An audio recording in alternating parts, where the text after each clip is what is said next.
You can also bring the saucer down. Yeah, spoil us here a little. You don't want to know.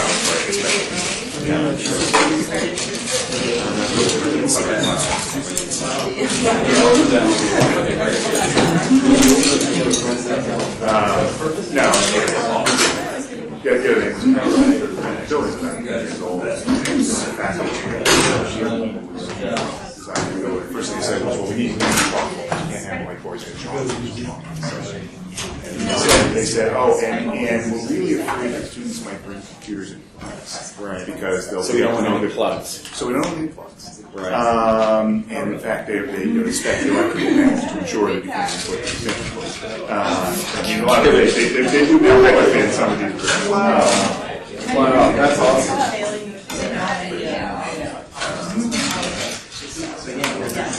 But I want to do stuff like that. Put tables and moving around.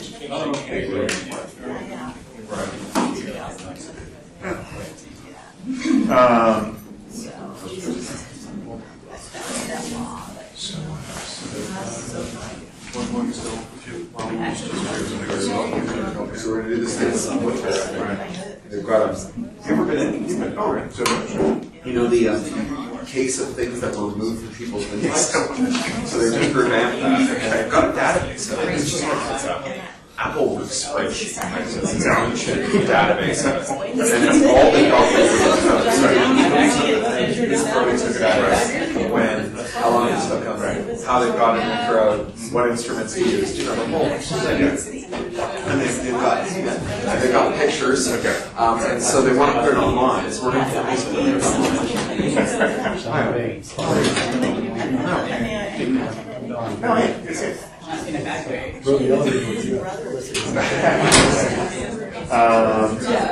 so what, you're going to put that on? We're going to put it on one, and then they're going to use that to overlay HTML file. Put it on a tablet in front of the case. So you can look at any number of any item. Right. Touch it and get a certain thing. Right. No, I think that was the kids look at that the most because I mean, The Einstein point is wicked cool. is that going to be a permanent? Yeah, permanent. It's theirs. They own 80 slides of Einstein's brain. I guess we would usually. Dig in, folks. One of their patrons or somebody sort of 2 weeks ago surprised them and said, "You're getting a piece of Einstein's brain, start building your display." So several years ago, I remember there was PBS story about Japanese scientists going around looking for Einstein's brain. You see those?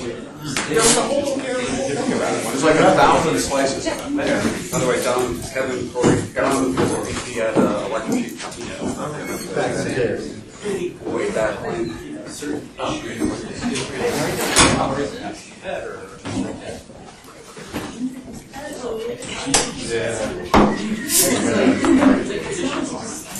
Yeah, they were saying that. They know a lot of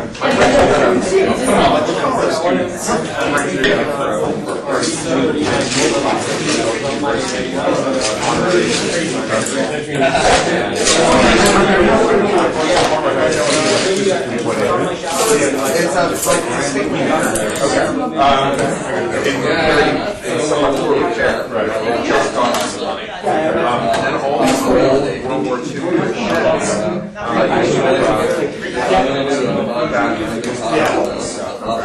So there's a museum with filled with things like replicas of the mechanical and so on. And then there's some like rolling fields and streams and stuff. It's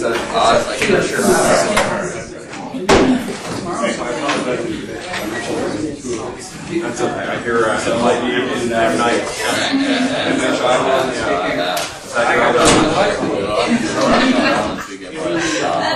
At his graduation, he had some incredible surprise for all of you. Really quiet. Philadelphia area media association. We're doing same floor.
So you're getting up.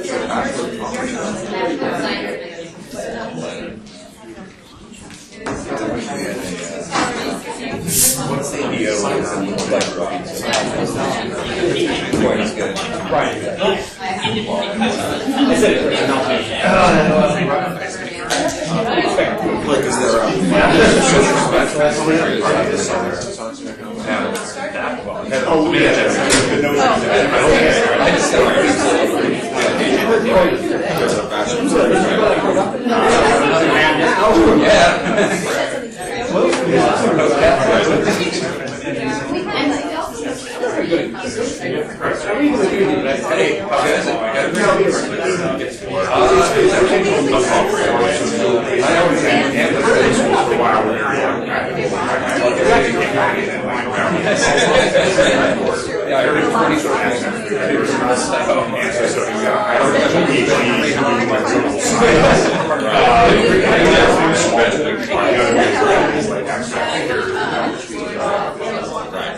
I love the Dropbox. Anybody will say that. Here on my Dropbox. Anyway. Makes life easy. Okay,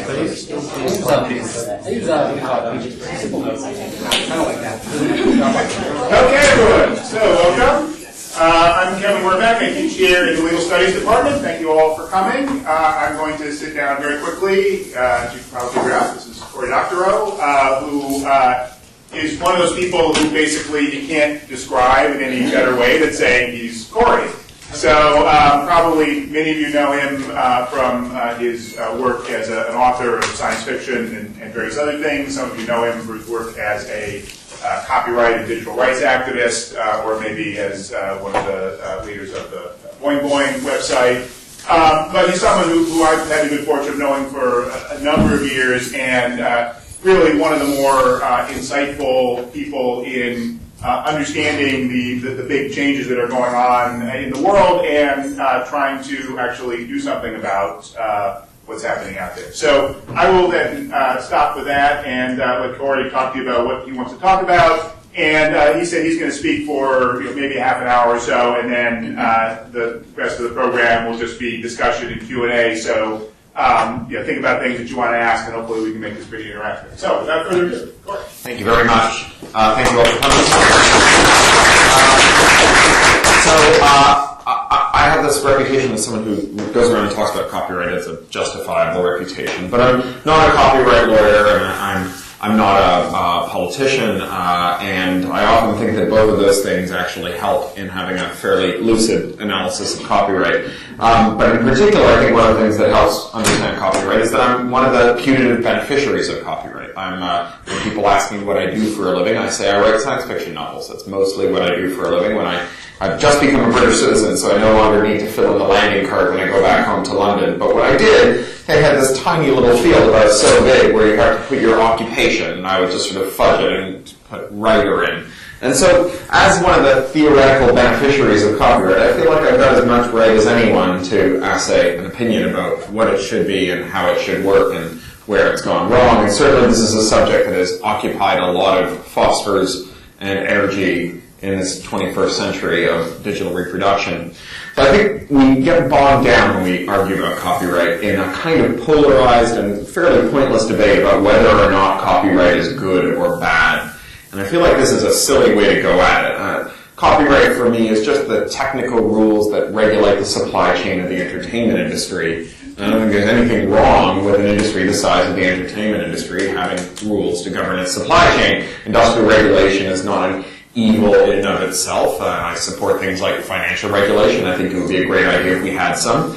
And the idea of having regulation for the copyright industry is not crazy. So I don't want to argue about whether or not we should have rules themselves. That would be dumb. I think that what we should argue about instead is which rules should we have.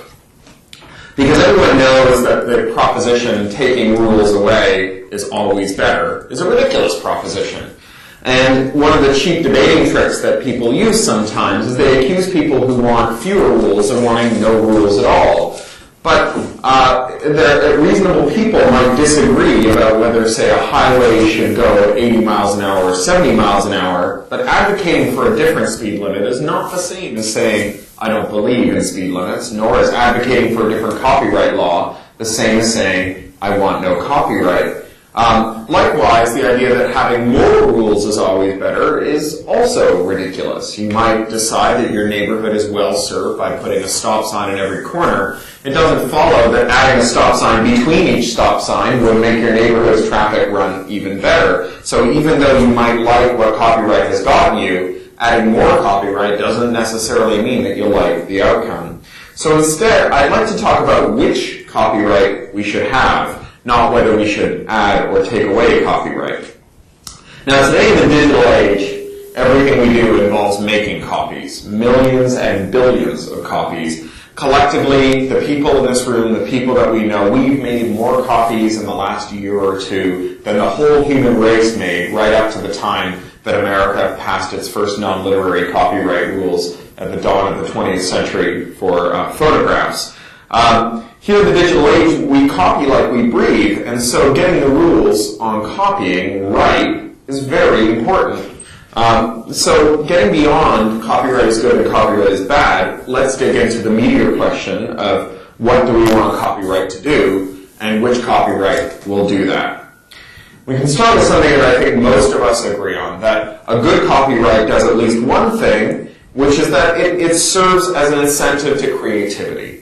A good copyright system results in more people making more creations. And one of the more important goals of a good copyright system is to serve people who create. So 15 years or so ago, the world's government started looking at a modernization process for copyright to bring it into the digital age. And the first order of business that they had was to ensure that those technologies that prevented copying were enshrined in law as having special protection. Now this began at an agency called WIPO, the World Intellectual Property Organization. It's a UN specialized agency that meets in New York and Geneva. I used to be a delegate to it. It has the same relationship to dumb copyright law that Mordor has to evil in Middle-earth. That is to say, all copyright in the world seems to originate at WIPO. And so they passed a copyright treaty, imaginatively called the WIPO Copyright Treaty, in 1996, the WCT. And that copyright treaty said that its signatories, the nations of the United Nations, should grant legal protection to what the UN calls technical protection measures, which today we mostly call digital rights management or digital restrictions management, or in Canada they call them digital locks. The idea would be that you would get a special regime that said anytime you broke a digital lock to do something naughty in respect of copyright, that would be a separate offense, breaking the lock itself. But it didn't say that you had to protect digital locks in and of themselves. Digital locks, although digital locks that protected copyright had special status under the law, digital locks that didn't protect copyright in the treaty that WIPO passed had no particular status. So in 1998, the American government passed its own version of the WIPO Copyright Treaty to come into compliance with it. They called it the DMCA, Digital Millennium Copyright Act. You probably heard about it. It's an important feature of contemporary American internet law. And the DMCA didn't do what WIPO said it should do. It didn't say, well, we'll enshrine protection for digital locks that protect copyright. The DMCA went further. It's a WIPO Plus treaty, and what it says is that breaking digital locks is itself an offense, even if the thing that digital lock protects is not something that copyright protects. So what does that mean? It means that for a user of a creative work, the stuff that the law allows, backups, format shifting, time shifting, quotation, and parody, for example, are no longer allowed in the realm of digital locks, because the digital lock doesn't, if the digital lock prevents you from doing these activities, even though the law allows you to, breaking the digital lock is illegal. So suddenly, these things that have always been features of American copyright were removed from the law, not by actually repealing them, but by saying that if a digital lock exists, it trumps all of those rights. Now, the most voracious consumers of information are producers of information. You can't make a knowledge good without consuming a knowledge good. And there's a reason that, anytime they shoot a dust jacket photo of an author, if they're not standing looking soulfully out over a bleak landscape, they're standing in front of a pile of books, because books are the tools of the trade of people who make books. So, for creators and publishers, though, there was a secondary harm that arose from this. Not just that our traditional uses of creative works would be curtailed. There was a secondary harm that arose in the way that it shifted the balance of power between people who made digital logs, the digital rights management companies, and the people who created and invested in creative works. What it did was it gave DRM companies more of a say over the destiny of creative works than creators had. So let me explain how that works. Look at the iTunes Store, which has mandatory DRM, mandatory digital logs, on all of its audiobooks, all of its video. That's important because the iTunes Store and Audible, its audiobook supplier, controls 90% of the audiobook market in the English language. So it is basically the one place that audiobooks are sold, and regardless of whether publishers or authors want DRM on their audiobooks, they are required to put DRM on it. So, say I have an audiobook, and it sells $1 million worth of audiobooks on the iTunes Store, and then someone comes along and says, I've got something better than the iTunes Store. I've got something that is going to do to the iTunes Store what the iTunes Store did to all the really crappy audio stores that existed before the iTunes Store came along. And I'm going to give you not 70% of the clearing price of an audiobook. I'm going to give you 85%. I'm going to double your margin. Half my margin. My ability to say, that sounds like a great deal, I'm going to sell my audiobooks through you and not through Apple any longer, is curtailed by the switching cost of my customers. Because my customers, in order to follow me to the new audiobook store, are now going to have to maintain two separate collections of my audiobooks. Some that play in the Apple authorized player, and some that play in the next guy's player. It's as though every time you bought a book from Barnes & Noble, you had to buy a bookcase from IKEA to shelve it. And if you wanted to switch to your local corner bookshop, you would have to buy a separate set of bookcases to shelve those books. Now, I can understand why that's a good deal for Barnes & Noble and for IKEA, but for publishers and for writers, it's a pretty bad deal. Because artists can't grant, or publishers can't grant their customers the right to break DRM for a lawful purpose, to move it to another device, because only the vendor of the DRM can, suddenly the vendor ends up controlling the whip hand in our negotiations. you've got these three important entities now in this kind of copyright triangle. You've got the guy who writes the book, you've got the company that spends the money to make an audiobook out of it, and then you've got a vendor whose sole contribution to the book is to assemble some skinny electronics in a Chinese sweatshop and load the book onto it. Now, copyright, which is supposed to protect creativity or supposed to encourage creativity, does not give the lion's share of its controls to the person who wrote the book. It doesn't give the lion's share of its control and power to the person who invested in the book. It gives the lion's share of its control to the company that wrote the software that plays back the book. And of course, this is even worse when you talk about other kinds of content, like series or episodic content, a TV series, for example, where every penny that an audience spends on the previous volumes of the series is a penny that they're going to have to consider abandoning when they follow you to the new one, because no one wants to watch 1, 2, 3, and 4 in one player and then go and get a different device to watch 5, 6, 7, and 8 in. So the more you sell, the harder it gets for you to switch away. Now, the funny thing is that in 1998, it shouldn't have been hard for Congress to figure out how to write a copyright law that protected copyright. I can write it for you now. Digital rights management is illegal to break unless you're doing something that doesn't violate copyright law. Done. So they somehow completely failed to do this. What they said instead is whatever it is that your DRM locks up, whether it's legal or illegal, up, down, left, or right, the government will spend as many tax dollars as it takes to protect your business model.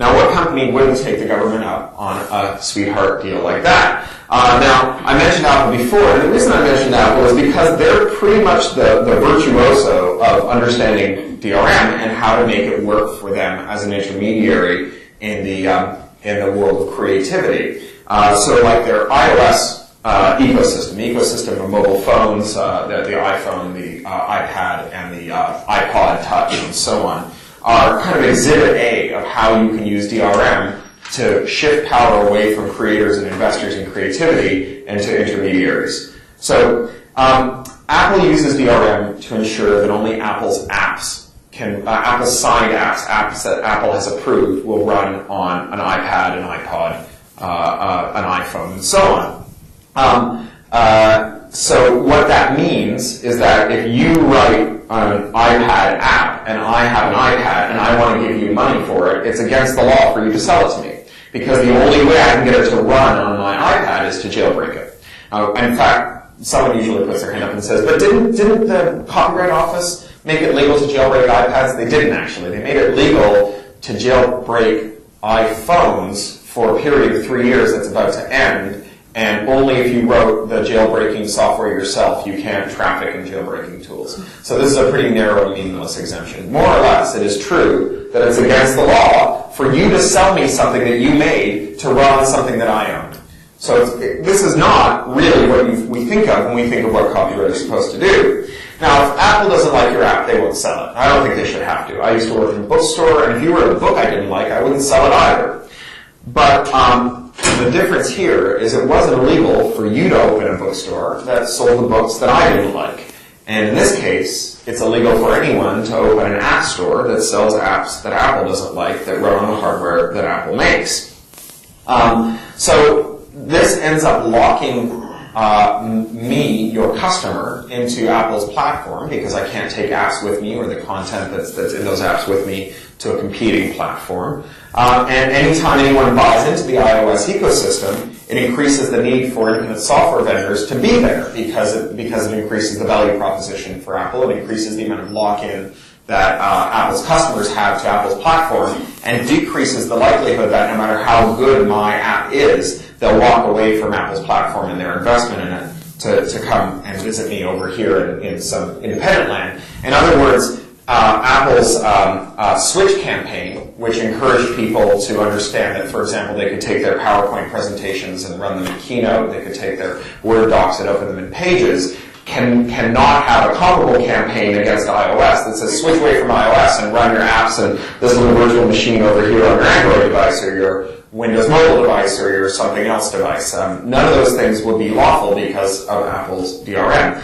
Now, the more popular Apple gets, the worse the deal it gives. The worse the deal is that it gives to creators. Once Apple established itself as the powerhouse distribution channel for interactive media and digital content, it changed its deal so that instead of just taking 30% of the initial sale of an app, they took 30% of all the money that app generates forever. So if I sell you an app that you can then use to buy more stuff for me, whether it's stuff in a video game or additional books for your Kindle app or what have you, Apple takes 30% forever of all the money that I make, which is more or less what you'd expect to happen if you're a doctrinaire economist who says what happens when one party has more negotiating leverage than all the other parties in the value chain. They start extracting more value from it. Now, there's never been a time when tight controls over the distribution channel were a good deal for artists. When there were fewer labels, it always meant worse deals for recording artists. When there were fewer studios, it always meant worse deals for filmmakers, actors, and other film professionals. Fewer publishers always means worse deals for authors, and it's no different for the distribution bottlenecks created by the DMCA and handed to companies like Apple in the digital world. Now, you think that 15 years after the U.S. got it so incredibly backwardsly wrong with the DMCA, that governments all over the world who were trying to figure out how to ratify the WIPO Copyright Treaty would be lining up to get it right, but you'd be wrong. All over the world, countries that are making their own digital laws rules are getting it completely backwards in exactly the way that the Americans did, not least because the State Department and Chamber of Commerce and the MPA are leaning on governments all over the world to do this. In Canada, where I'm from, it came to light as after Canada's new copyright law that looks like it's going to pass was first introduced, that the person who wrote it met with no Canadian creators, no Canadian-owned labels, no Canadian studios, but they did, and no Canadian copyright scholars, but they did meet with the MPAA, the U.S. Chamber of Commerce, and the U.S. Ambassador, who apparently seems to have drafted our copyright legislation.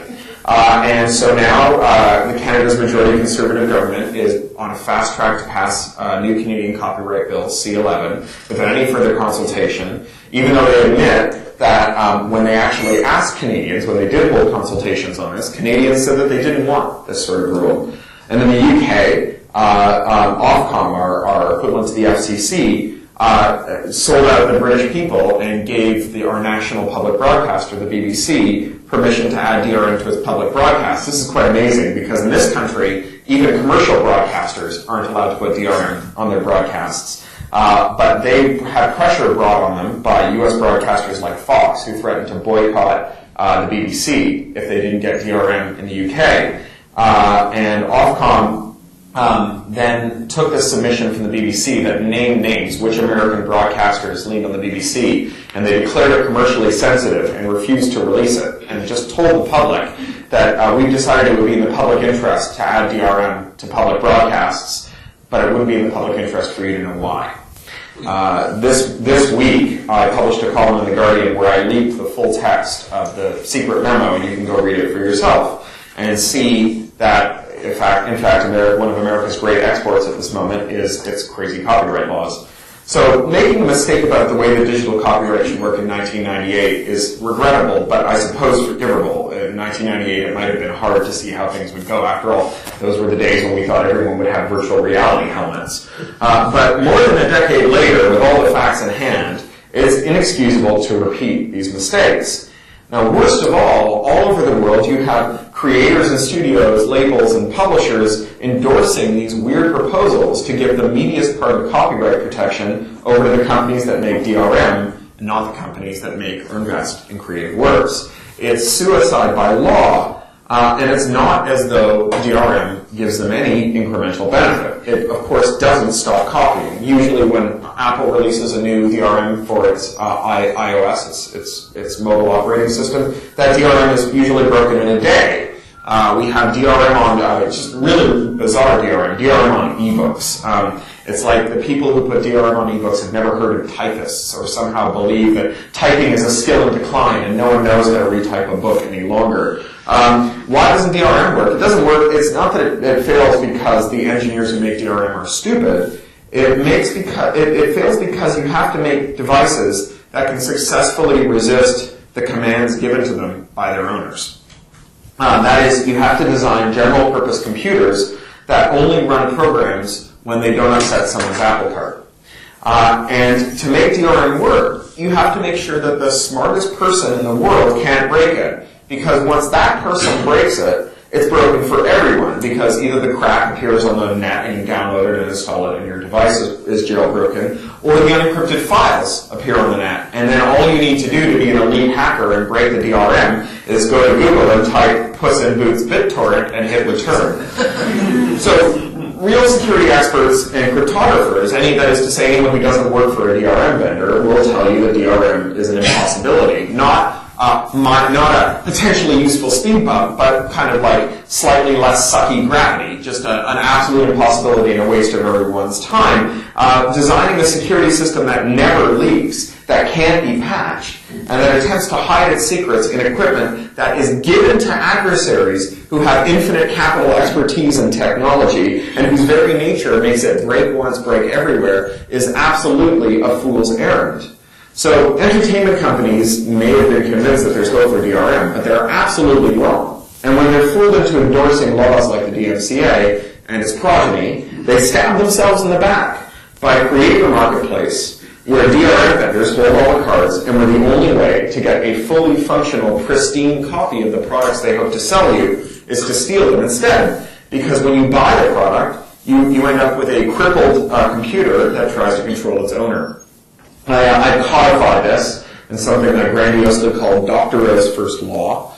That law goes like this. Anytime someone puts a lock on something that belongs to you and doesn't give you the key, that lock isn't there for your benefit.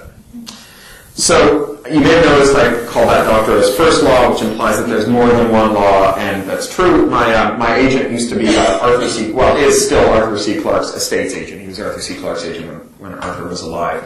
And when I told him I had a law, he said, "You need 3 of them." So here's my second law. My second law is that fame doesn't guarantee fortune, but no one ever got rich by being unknown. Now this is an important corollary in this country to the DRM doesn't work stuff, because after all, the internet is a copying machine. Computers are copying machines. As Bruce Schneider says, a bit that can't be copied is like water that isn't wet. We talk about reading and writing bits, but those are just unfortunate metaphors. You don't read a bit, you copy the bit. You copy the bit from the drive into RAM, you copy it from RAM into a frame buffer, and from a frame buffer to a screen. There is no such thing as a non-copied reading, which means that if people love your stuff, they'll end up copying it. There's a very clever man named Tim O'Reilly who says many very clever things, and one of the most famous of those is, for most artists, the problem isn't piracy, it's obscurity. And I think this is a very clever thing indeed, but I think that many people who hear Tim say it believe that what he's saying is that if you're famous, you'll be rich. And of course, that's absolutely untrue. There are lots of people out there who become famous without becoming rich. The entertainment world is full of people who can tell you long tales of woe about how their movies or games or books or songs were widely copied without them ever seeing a dime from all of the exposure. Fame is nice, but you can't eat it. You can't use it to pay your kid's dentist. You can't use it to enroll in an MBA program. So there are plenty of people for whom fame has resulted in no money. But there is one important thing to note about fame. Everyone who ever attained commercial success in the creative fields was famous. You have to have it to sell your stuff. That is, it's a contradiction in terms to be both unknown and commercially successful. Creative fame might not make you rich, but you can't get rich without it. If people who might love your stuff don't know it exists, they won't pay you for it. Now, they still may not pay you for it once they know it exists, but getting people to pay for stuff is a hard problem and has always been a hard problem. Thank you very much. Now, there are lots of ways to turn fame into money. You can sell stuff. You can ask for donations. You can perform. You can wrap your works in advertising. You can license your works. You can take commissions. But you can't do any of those things unless there's an audience. And lucky for us, we've got the internet, which in addition to being a copying machine, is an audience machine. It's never been easier to put a work into the hands of someone who wants it, and it's never been easier to distribute. Getting paid is still hard. It's always been hard. But look at how things have changed, say, in the video games market, where once you had to sink a fortune into making cartridges and then getting them into one of the 2 or 3 big box stores, now we can deliver games directly to browsers, consoles, tablets, and phones And we can use anything from a DIY shopping cart app to a big marketplace like Steam to realize revenue from them. Or compare how things used to be in movies, where you would have narrow theatrical exhibition windows, 3 national broadcasters, and a half dozen major DVD retailers, to all the ways we have now to get a video from a creator to an audience member. Figuring out how to get people to care enough about your stuff to download it is still a hard problem, and it's always been a hard problem, but things like Blogger and Twitter have made it a little easier, and so has easy, low-cost copying and distribution. Copying solves the getting works to audiences problem, which is a major one. It solves it by allowing you to stick your video on YouTube or Vimeo or archive.org, or stick your ebook on the Kindle store or on Smashwords, or stick a donate button on your website. You can take your games, your photos, your 3D meshes. There are more easy to search, easy to enter distribution channels today than ever before, which means that there are more creators who can get our works into the hands of people who might want them and might want to pay us for them. But this is only possible because the intermediaries, firms like YouTube, Vimeo, Amazon, the Internet Archive, Blogger, WordPress, Thingiverse, Rackspace, and the average mom-and-pop ISP, are not required to act as bad content cops and inspect everything that they receive before it goes live. After all, it's inconceivable that intermediaries could do that. Imagine if YouTube had to get a lawyer's opinion on all the video they get, which is now running something like 80 hours a minute. If all the lawyers who ever lived toiled for every hour that God sent, they couldn't make a dent in YouTube's video uploads. There are not enough lawyer hours remaining between now and the heat death of the universe to accomplish this task. So, all over the world, entertainment companies and their pals in government are actually trying to reverse the way that things go today and pass laws to make intermediaries responsible for what their users do, and with the idea that intermediaries will now have to start inspecting material before it can go live.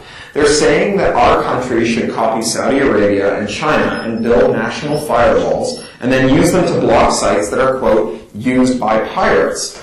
They're saying that the sites that are presently used by pirates should know better, that they should have the duty to police their servers and kill anything that infringes copyright. But sites used by pirates is just another way of saying sites used by everyone, because there's no file on the Pirate Bay that isn't also indexed by Bing and Google. Now, you may be an indie auteur movie maker in a garage, and you may know how to make an awesome movie, but it doesn't necessarily follow that you know how to build an awesome YouTube. The Venn diagram of companies that can make a great video game and companies that can replicate Amazon S3 has a very, very small intersection. We need intermediaries who can provide us with the boring plumbing through which our works can flow, because without them, we end up having to bear the cost of production and the cost of distribution, and the cost of distribution is non-trivial.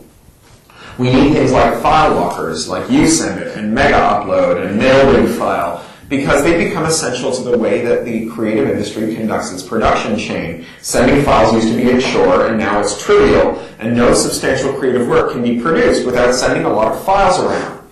But file lockers are under particular attack. Laws like the proposed Stop Anti-Piracy Act, which you may have heard of, SOPA, and the UK Digital Economy Act, and international agreements like the Korea-US Free Trade Pact, the Anti-Counterfeiting Trade Agreement, and the Trans-Pacific Partnership, all specifically attack intermediaries, especially file locker services.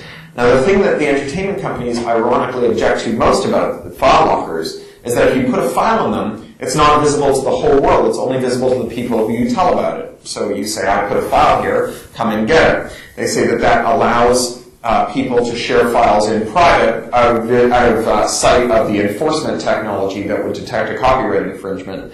But ironically, that's exactly why creators are using them. No one wants to put their gold master in a public archive. They want to send it off to the DVD plant in private. Now, let me talk for a moment about SOPA, which I mentioned a moment ago. Yesterday, having been, if many of you probably saw the International Day of Protest against SOPA, this pending bill that was debated in the House yesterday. So SOPA has been called the worst internet law in American legislative history, and it's on a fast track to pass before Christmas. Yesterday's SOPA hearings in the House only featured proponents of the bill. The only opponent of the bill allowed to speak was Google. None of the other opponents who sought standing to speak were allowed to come. SOPA claims jurisdiction over every website in the world, provided it has at least one page that is, quote, directed at the U.S. and alleged to be taking or having taken steps to avoid confirming a high probability of infringement, which is to say if you've done anything to make it hard to look at your website, that you've got any sort of privacy technology or you ask people for a login, SOPA wants you. Now, SOPA has several prongs. First, it allows the U.S. government to order the shutdown of a site that carries links to sites that are alleged to contain infringing material. So if you have a blog where you allow people to comment and your commenters link to a website that someone says infringes copyright, your blog can be taken offline. Now, the shutdown includes the demand that people who run big DNS servers drop the records for the site and that payment processors cut off the site from any kind of payment. And that advertisers sever their relationship with you, all without a court order, without a trial, and without any due process. But it's not just the government who gets to knock websites offline in this new world. SOPA contains what they call a market-based approach to censorship that will allow any private corporation to send an enemies list to payment processors like Visa, MasterCard, and PayPal, and the payment processor gets 5 days to cut off their customers. The accused get no guaranteed time to rebut or contest the disconnection. And what's more, it allows and encourages payment processors to disconnect websites speculatively on their own initiative based on their worries that a customer might at some future time generate a copyright complaint. SOPA also prohibits making tools that can be used to break out of this great firewall of America, which potentially traps anyone making secure proxies to avoid online snooping, or anyone making tools to secure the integrity of the domain name system, which has faced several high-profile attacks that allow identity thieves to intercede in connections to banks and other secure sites. SOPA is the worst internet legislation that America has seen, but it's hardly the only bad legislation. Also on Congress's plate is S-978, the illegal streaming bill that makes it an imprisonable felony to infringe copyright by publicly performing copyrighted works without permission. That includes, for example, posting videos of you and your friends singing copyright songs in your basement, using a copyrighted song as the soundtrack for your little fan video. We are ramping up liability for intermediaries to heights never seen before, all in the name of helping artists and creators. But in these regimes, intermediaries end up with two choices: put all their customers at risk of these random law enforcement blackouts, or refuse to host anything unless it pays enough to hire a lawyer to make sure that it won't get them into trouble. And if they have to hire lawyers, creators are the ones who are going to have to pay for them. We have intermediary law totally, absolutely backwards. With DRM, we give intermediaries these new rights that they don't need or deserve, the right to tell a creator's audience what they can and can't do with the creator's works. With intermediary liability, we take away a right that creators need, the right to host creative works from all comers, which raises the bar for getting our works into the hands of our audiences. You could not do a worse job of making copyright serve creators if you tried. So that's the second law, and now I'm going to come to the conclusion. Doctorow's third law, which is that information doesn't want to be free, people do. You've no doubt heard information wants to be free. This is Stuart Brand's iconic 1984 technology koan, first uttered to Steve Wozniak at the Hackers Conference. And I swear that every time someone says information wants to be free is what this fight is about, the Internet Engineering Task Force kills a kitten. Because no one who fights for fair and reasonable information policy does so because information wants to be free. We fight because we want to be free. We don't want to be free to pirate creative works. We want to be free to own devices that don't let remote authorities set policy on our technology against our will and against our interests. We want to be free to use networks that don't spy on us in case we're infringing copyright. We want to be free to communicate in private without having to worry that our personal lives will be made public in the name of protecting copyright. DRM doesn't work. We don't know how to design a computer that can run every program except some program that makes someone else upset. The closest we can come is adding spyware to our computers. So Sony BMG, music label famously shipped 6 million CDs that contained a stealthy piece of malicious software, malware, called a rootkit that patched the kernel of people's computers to allow them to run these anti-copying processes without the operating system being able to see them or their associated files. Essentially, they punched an enormous hole in the immune systems of their customers' computers, and almost immediately, virus writers started cranking out malicious software that could cloak itself using the rootkit's provisions.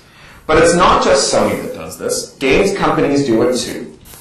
You've probably heard of the 3DS, these little Nintendo 3D devices. I'm astigmatic, I can't converge 3D without a headache, but I'm told they're quite cute and useful. They're also incredibly sinister because your 3DS attempts to connect to a network whenever you turn it on, even if you tell it not to. And when it connects to the network, it tries to download a firmware update, even if you tell it not to. And when it downloads the firmware update, it tries to install it, even if you tell it not to. And having installed it, the firmware update checks to see whether or not you jailbroken the device so that you can run third-party software without Nintendo's permission. And if they discover that you have, they brick the device so that it can no longer be used at all. And on PCs, Ubisoft, one of the largest PC games vendors, basically claims that while you're playing one of their games, the entire operating state of your computer should be under their control, and that's how their DRM works. They're the most egregious offenders, but they're hardly the only ones. Everyone from Hulu to Amazon Unbox to iBooks are trying to find ways to take over our computers, and they're demanding that OS vendors and hardware companies build in the hooks to allow processes to run without our permission, even if we don't want them there. So I'm a science fiction writer, and I go see science fiction movies, mostly because I resent how much money people who write science fiction movies make relative to how much people who write science fiction novels make. And I go in a bad mood. And the thing that puts me in a really bad mood is this thing that happens a lot in science fiction movies. You've probably seen it. There's some sort of fracas on the bridge, and someone slips and their elbow hits a button, and a plummy English voice that sounds eerily like Margaret Thatcher after accent training starts counting down the 10 seconds until the self-destruction of the rocket ship. And I always think when I see this, you know, I'm no aerospace engineer, but wouldn't that be a better rocket ship if it wasn't designed to explode? And when I hear about DRM, I think, you know, I'm no hardware engineer, but wouldn't our computers be designed if they weren't? Wouldn't our computers be better computers if they weren't designed to allow creeps to take them over and spy on us and stop us from doing things that we want to do? So, on the intermediary side, we have Viacom suing YouTube and demanding that the courts take away the privacy flag that's on YouTube that allows you to flag a video as only visible to your friends and family because you might use it to hide uploads from their enforcement bots. But that's not how I use YouTube privacy. I use YouTube privacy because I live in London, England, and my parents live in Toronto, Canada, and I have a 3-year-old daughter, and my parents want to see videos of her in the back because she's cute. But I don't want my cute 3-year-old in the back to be on YouTube for everyone, just for my parents. Why should my capacity to conduct my personal life in private be subordinated to Viacom's theories about how to maximize its revenue? And it gets worse. In the UK, France, and New Zealand, we've passed these internet disconnection laws that, yes, require ISPs to disconnect whole families if someone who lives at their address is named in a series of unsubstantiated copyright complaints.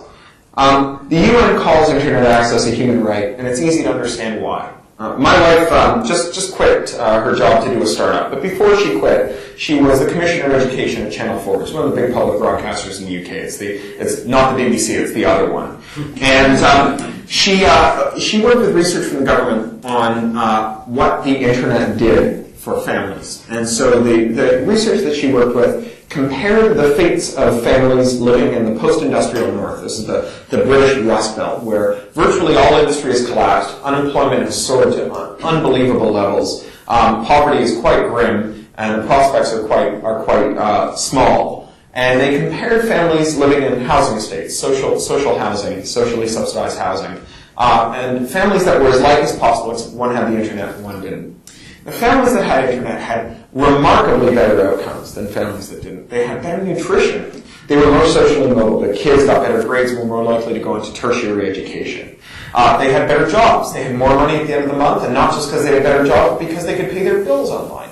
They were more civically engaged. They were more politically engaged. They were more aware. They had all of these benefits arising from having a single wire in their house that delivered freedom of speech, freedom of the press, and freedom of assembly. And we're proposing to take it away, not because they're convicted pirates, but because they happen to share quarters with someone accused of piracy.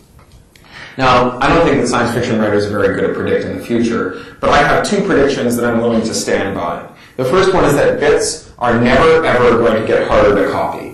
Our grandchildren will marvel at how stupidly difficult it was to copy things in 2011. Tell me again, Grandpa, about how you only had 100 gigabytes on your computer. Tell me again about how it took an appreciable amount of time to copy every work of literature ever written, and that you didn't carry them around on drives the size of your thumbnail that can, at the same time, hold every word ever uttered and every painting ever painted. I don't think hard drives are going to get less capacious and more expensive. I don't think that networks are going to get harder to use or harder to find. My other prediction is that everything that we do in the physical world today involves using the internet, and everything we do in the physical world tomorrow will require using the internet. So you and me and all of our kids increasingly inhabit a world in which internet policy doesn't exist. There's only policy. Because everything you do on the internet affects every single aspect of our lives. But the scope of copyright law isn't create a single regulation that governs every aspect of human experience. It's make a rational supply chain for the entertainment industry. Technology allowed revolutionaries last spring in the Middle East to coordinate to challenge despotic rulers, but it also allowed the secret police in those countries to figure out who to round up, who to torture, who to kill. If copyright's furtherance requires tilting the balance of technology to make the citizen's job harder and the secret policeman's job easier, then we're doing copyright wrong. I'm a novelist. I pay my bills with copyright. I pay my mortgage with copyright. Now that my wife's doing a startup that doesn't have any income, I'm the sole breadwinner and I do it all with copyright. I feed my family with copyright. And I really, really believe that we can find copyrights that allow artists to be paid without requiring absurdities like copy-proof bits or by building surveillance states into the very fabric of the information society. But I'll tell you what, if the only way to keep this trade that I've pursued since I was 15 years old alive is to redesign the devices that fill our pockets, run our cars, carry our love notes, and comprise our entire system of political and civic engagement so that they spy on us and betray us, I'll go get a real job. Because I want to be free more than I want to be a writer. I want my daughter to be free. I want our nations to be free, and I want our future to be free. So I think that you can do something about this. I think that you can take this back to your politicians because we have ACTA working its way through Congress today. I think you can join organizations like EFF or on campuses. There are organizations like the Free Culture Organizations, which is a national association of campus organizations. You can boycott DRM platforms. Don't give them your money. You can get mouthy with your boss, your friends, your investors. We can secure livelihoods for creative people, and we can preserve technology's power to liberate. We need to tell the creative industries to get back where they belong, on the side of free speech, free assembly, and freedom of conscience. Thank you.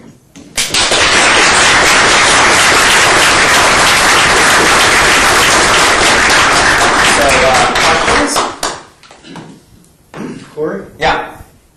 First, thank you for doing this. We You're need your welcome. voice and your brains in this area, especially. Thank you. With Larry Lessig moving on, we need you more than ever.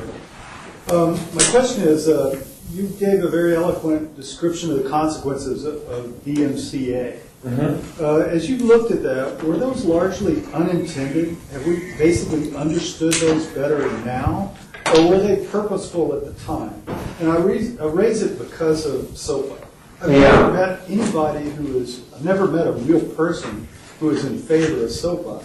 So I have to wonder where it's coming from and whether or not we have, governance and a legislature that's able to understand these things versus just do somebody's bidding.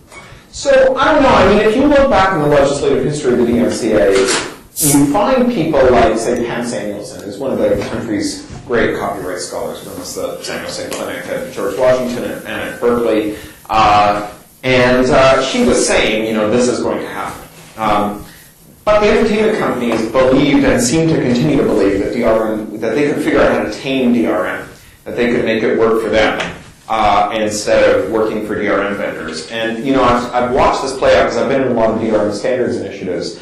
And what a DRM standard usually is it's an attempt to wrest control of DRM away from a single vendor or coalition of vendors and into a standards body where the studios can control the balance of power. And the most notorious of these was the Broadcast Protection Discussion Group, which gave rise to the broadcast flag, which the FCC passed, but the courts later struck down.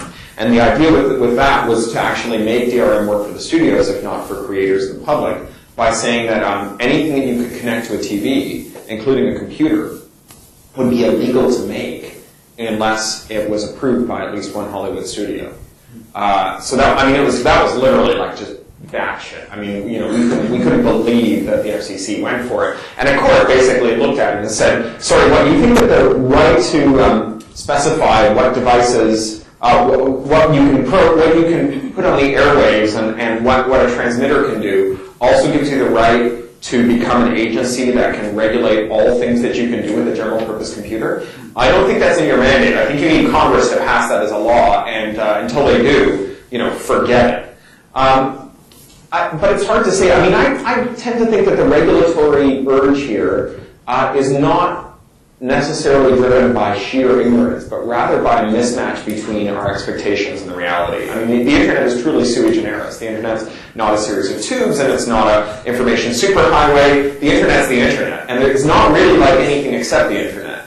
And so we get into this weird thing where, we're accustomed, I think, to believing that it's improper to regulate really general purpose technology. Right? If I came to you and said, yeah, I like this wheel of yours, but I've noticed that wheels are attached to cars used to drive away from bank robberies. Can't you fix that? We would go, no, because the wheel has lots of other uses, and if we tried to fix it, we'd end up with something that wasn't a wheel, and you'd still have bank robberies. But if I came to you and I said, I like this car, but I'm concerned that people are crashing cars because they have hands-free stereos. I want you to stop building or hands-free phone things built in. I want you to stop building cars with hands-free phones built in.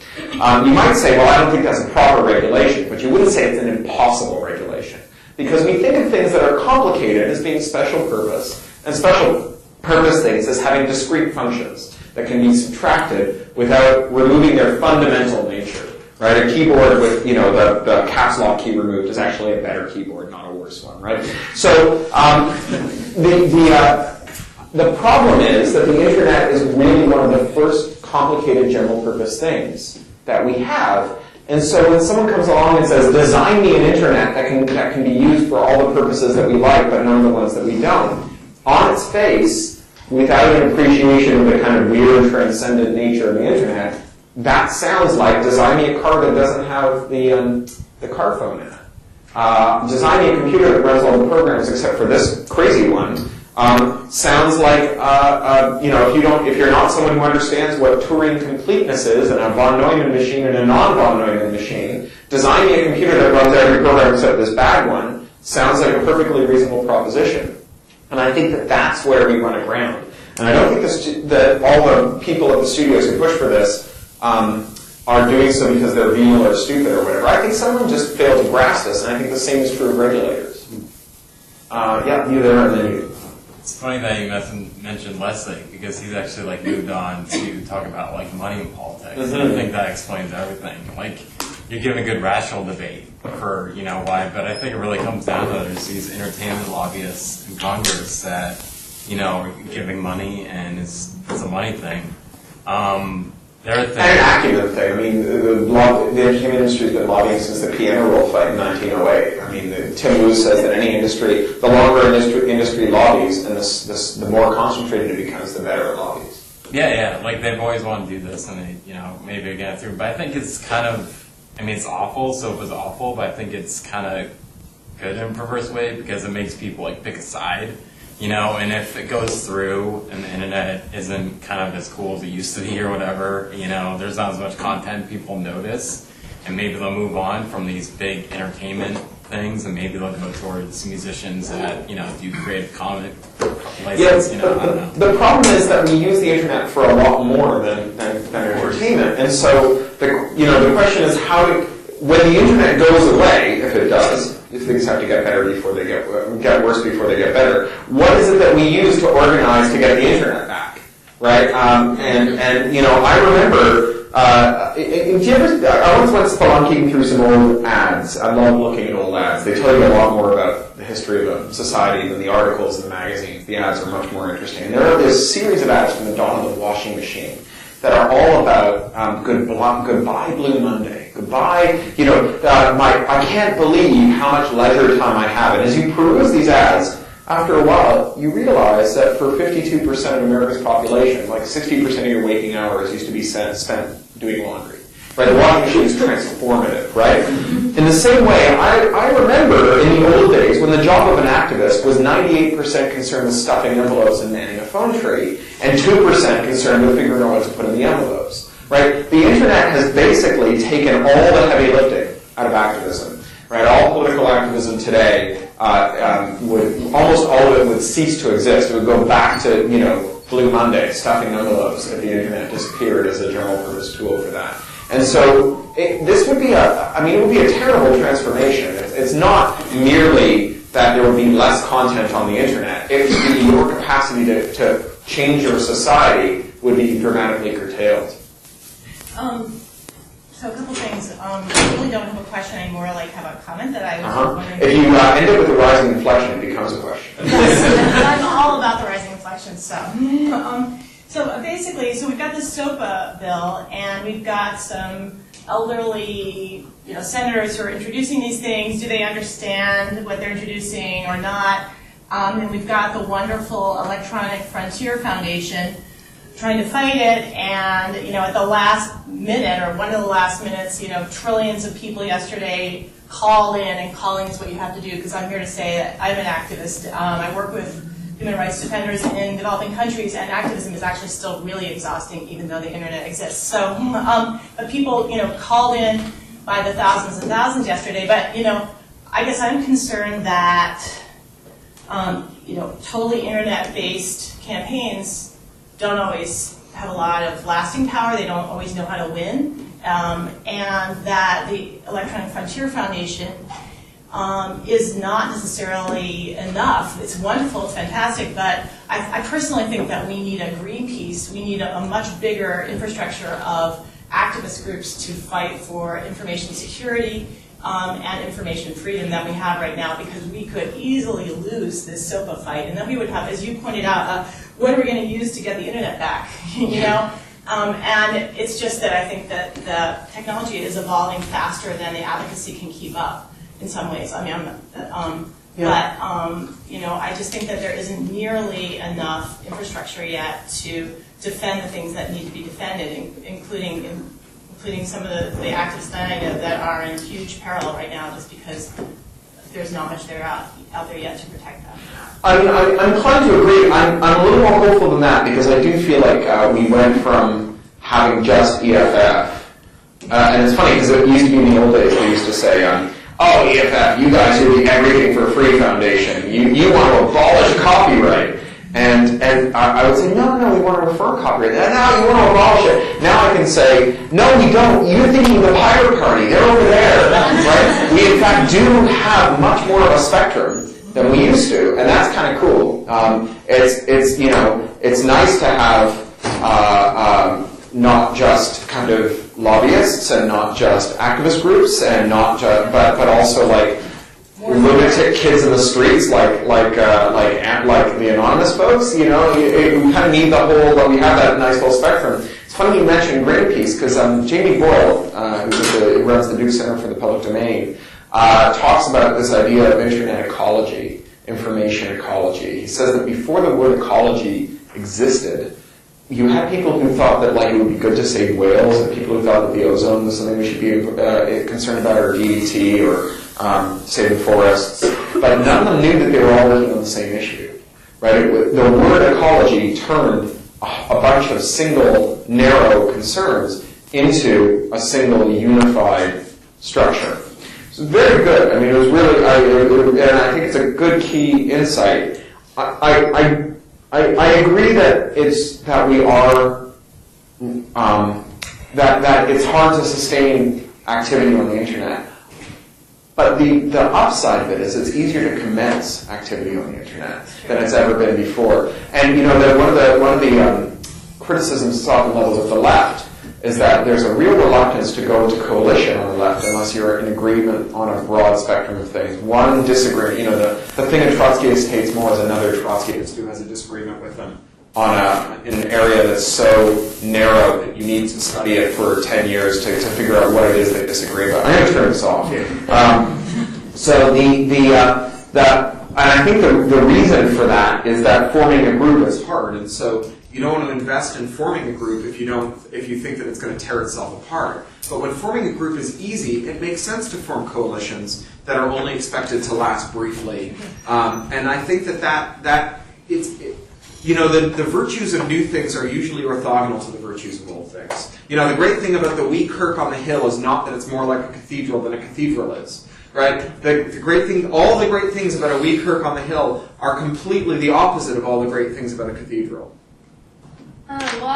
You mentioned at the SOPA conference yesterday that Google was the only people who are allowed to speak out against it, but they spoke in favor of a financial blockade system similar to the SOPA, and they, which is very effective when you look at WikiLeaks, how it managed to cut off 95% of their income, and to be able to do this without any kind of with just the government saying okay, cut off all their. And they're talking about doing it for advertising companies, so you'd be able to basically effectively shut down any website with this. So do we really have any? No, we don't. I mean, Google sort of counts, but because they wrote that letter, they signed the open letter in the New York Times. But you're right. I mean, they were absolute quislings yesterday. Vichy nerds.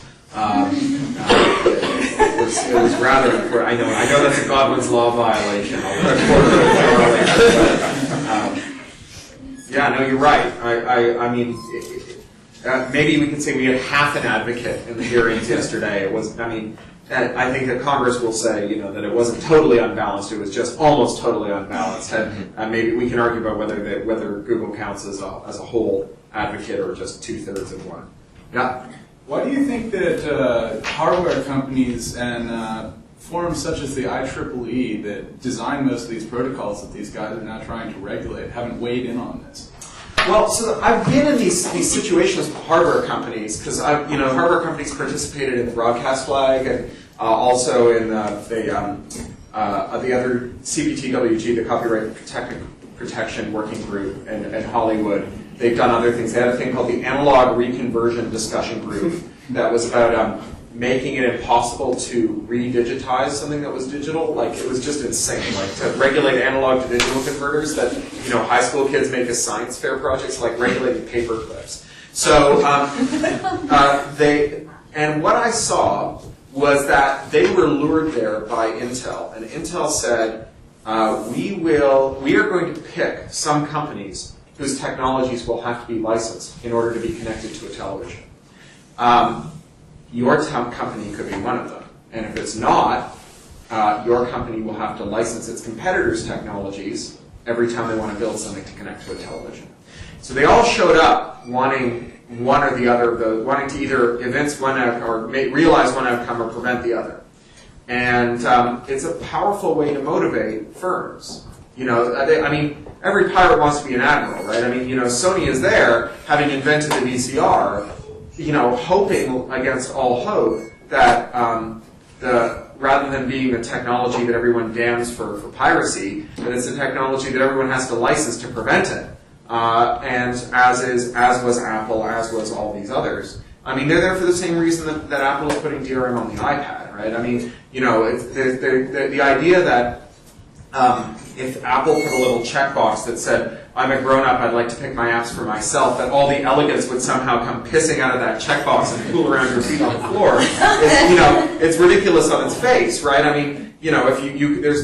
If the argument for this is elegance, then there's no reason that you couldn't just put a checkbox there and let people decide just how elegant they would like their device to be. It's clearly a monopolistic thing. It's clearly like an anti-competitive thing. There's not any other potential excuse for it. And I think that they all want an anti-competitive edge. In the same way that every firm would love to be able to tie their device to its market for parts, for spares, and so on. They're all looking for that.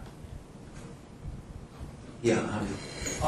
Given the fact, like currently, I look upon the U.S. government as a relatively benign idiocracy. It's not yet a malicious tyranny. But de facto, if somebody wanted to arrest me, they could. Sorry, this is not recorded, but just because I downloaded something, right? How would you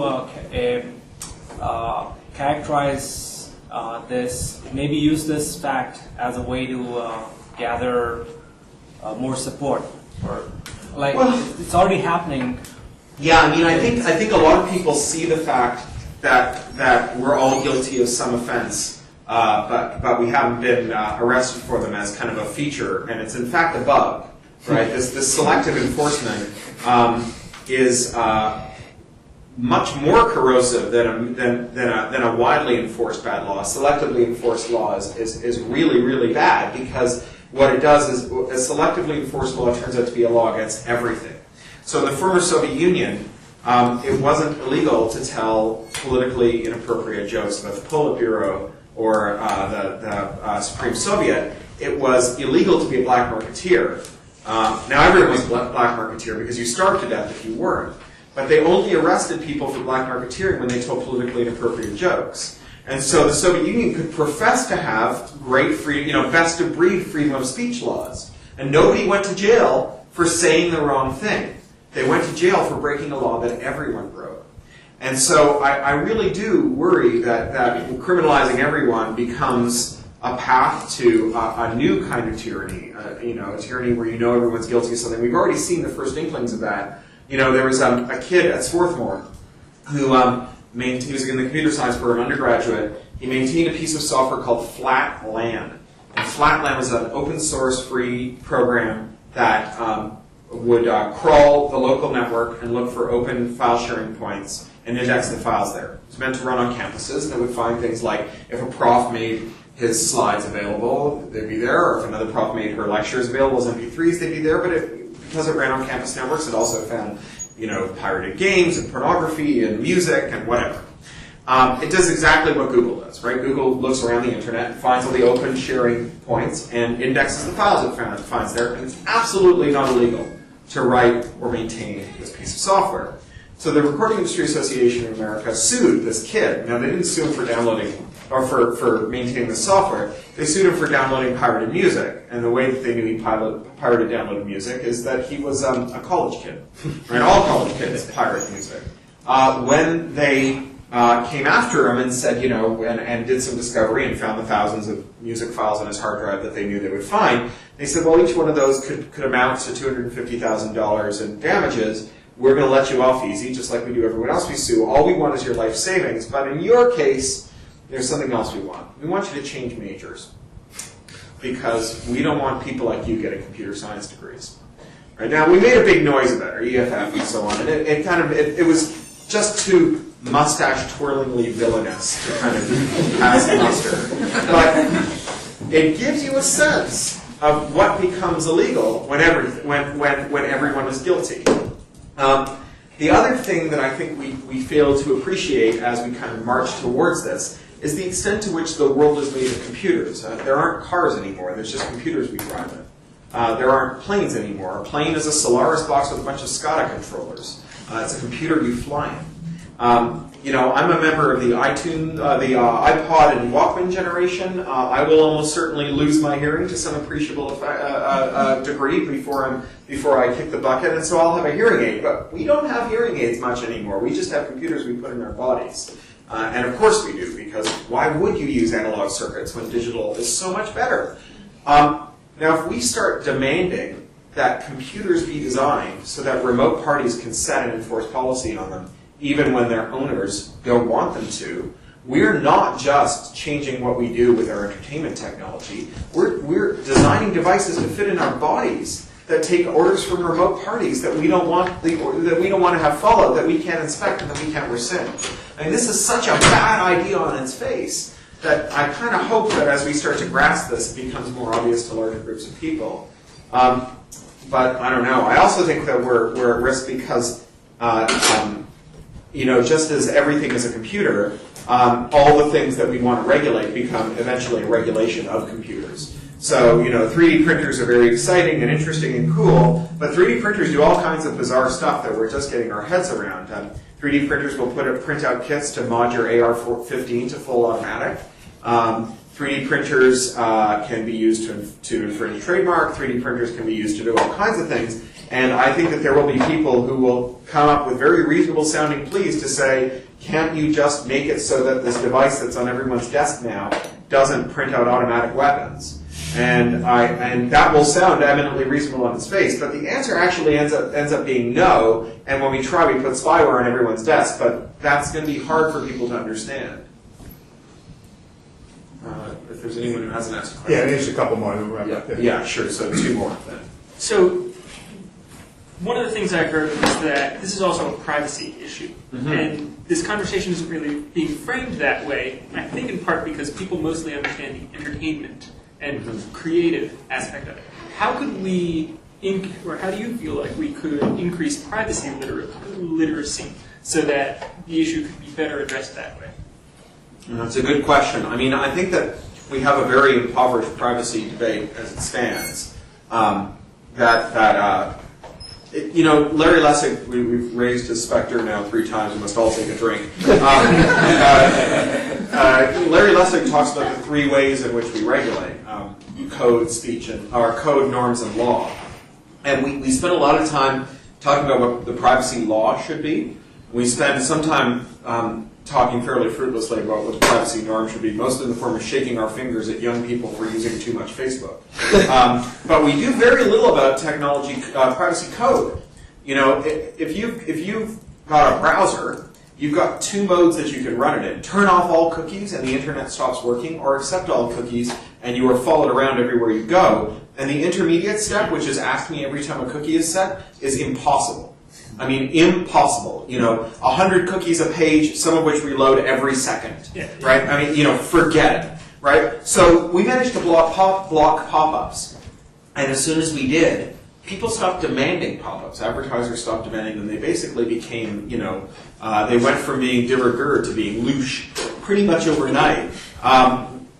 What if we gave users the tools to actually be private? Maybe we could start to have a more robust privacy debate. So the problem right now is when you say, oh, it impacts my privacy, someone will go, you don't have any privacy. You put everything on Facebook already, right? We don't let people decide whether or not they want to be private. And so we have a hard time actually having a good discussion about privacy. We have this shooting war between the analytics people and users of the internet, but only the analytics people are armed. And it'd be nice if someone wanted to arm the rebels instead of the empire for a while. I kind of hope that Mozilla, Firefox might get there first.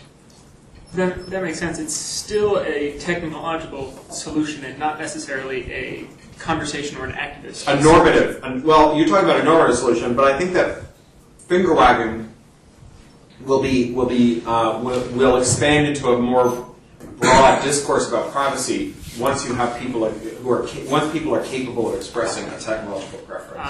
Okay. Last question then. Just a couple of things. First off, do you think the Firefox privacy protocol was a step in the right direction? And then also, I know you write for Make from time to time. Are you a big Arduino user, and what was your favorite project you worked on? So Firefox has got this sort of do not track header thing they're doing, where you send a header when you request a web page that says please don't track me, and then the web page is meant to not track you. I think it's a very hard enforcement challenge, right? I mean, I think short of like a full-on colonoscopy for someone's web server, how do you know whether or not it's being honored?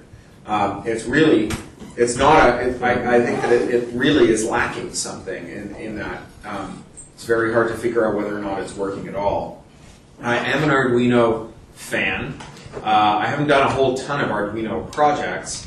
I guess my most favoritist Arduino thing that I've heard about recently is some hardware hackers I know who recently eBayed Scientology e-meter, and they're reverse engineering it and making an Arduino meter. Which I told them they're going to get assassinated. They said, no, it'll work, it'll be okay. And now that we've heard about that, we're all in danger. Yeah, we're all in danger. So watch out. So, Cory, thanks so much. This is terrific.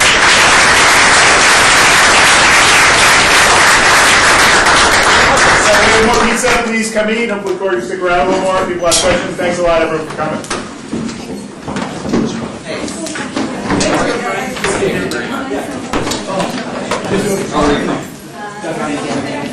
Awesome. All three of us.